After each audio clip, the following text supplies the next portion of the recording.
My kind of focus in the next couple of minutes is to talk about more of a microscopic look at about the transition that has occurred within the Asian American community in terms of political participation, particularly since the 1970s and 1980s. And most of my research has been done in what was, until recently, the largest Asian American ethnic community, that is to say Chinese Americans. And I sort of started getting involved in Chinese Americans. People always ask me, yeah, but you're Japanese, so why are you doing with Chinese? I frankly don't know what the difference, I mean, what is the point of that kind of conversation? Because we are all basically Asian Pacific Americans. But I will tell you very frankly that my interest with regard to Chinese American civic participation began in the 1980s while I was still on the tube, and was able to see firsthand the beginning of the transformation in our community. What I mean by transformation is essentially, right, Native American born Asian Americans to what is now the majority of Asian America, that is to say, foreign born. And that began in earnest in the 1980s and has continued, of course, to this day.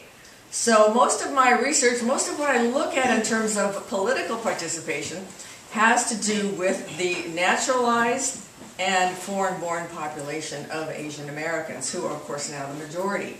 And obviously, I consider politics, the definition of politics, in that much wider realm. So I don't even like to talk about political participation so much as I like to talk about civic engagement and civic participation. Because the ways that that occurs are varied, myriad, and very, very widespread and have been for many years. What I talk about essentially are civically engaged Chinese Americans. People who came to this country, became naturalized probably in the 70s and 80s, and in the 90s began to coalesce, began to get together collectively to form grassroots political organizations and other civic organizations, primarily beginning in the San Gabriel Valley, here locally. And what these people found, and when they became engaged, what we're talking about is really tension. Tension within our larger Asian Pacific American community.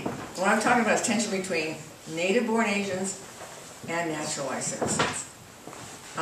Different agendas, different ways of looking at the world, different global perspectives on the part of many of our naturalized Chinese American citizens, which I do not have as a native-born American citizen. Wider perspectives on global roles, as Shirley very, very aptly talked about. So when these people started to get involved locally, what did they do?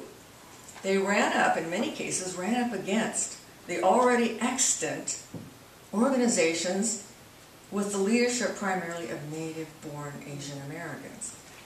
So in addition to trying to get, and this is what this is all about really, is what my book title is, also discounted, the politics of belonging.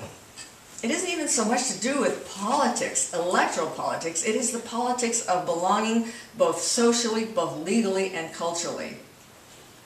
And what they began to find out is something that really native-born Asian Americans have always known.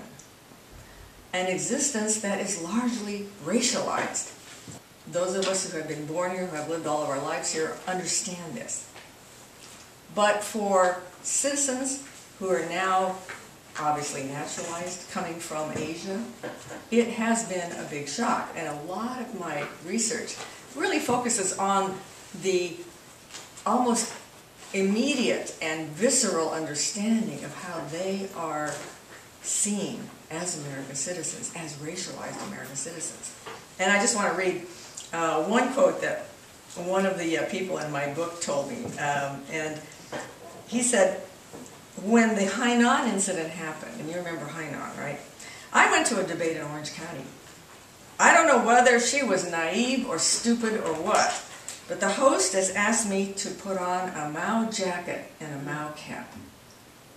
I took one look at this and threw them into the trash. I said, I'm an American. I'm not kidding. I'm an American. I'm an American. He said it to me 3 times. And then This is what he said. After the debate, I had to go out to the parking lot to check to see if my tires had been punctured. Well, needless to say, experiences like this bring about a sense of very deep group identity among naturalized activists. And they begin to understand what a lot of the rest of us have gone through as Americans of color.